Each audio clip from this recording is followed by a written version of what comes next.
Let's say you've picked up an old chisel at the flea market or the antique store, and you want to reestablish and do a lot of grinding of that bevel.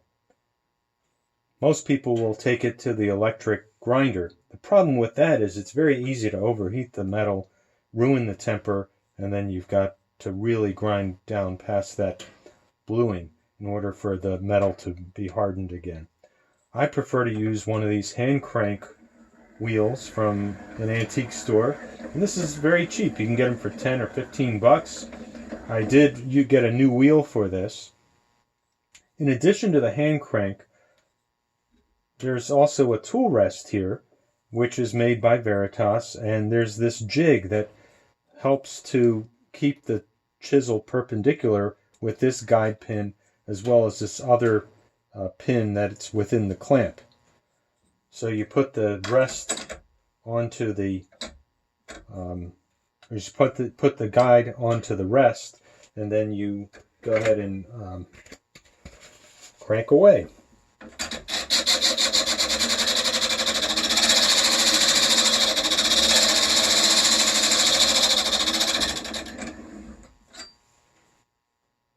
And that's not hot at all.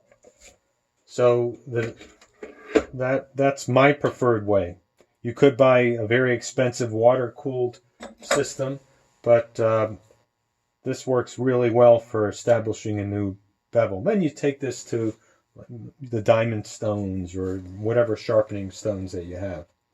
Another problem that arises is if you use molding planes, you can have very unusual iron configurations. There's no way you're going to be able to sharpen these irons on a stone like that. We could do parts of it, but you're not going to be able to get into the concavities.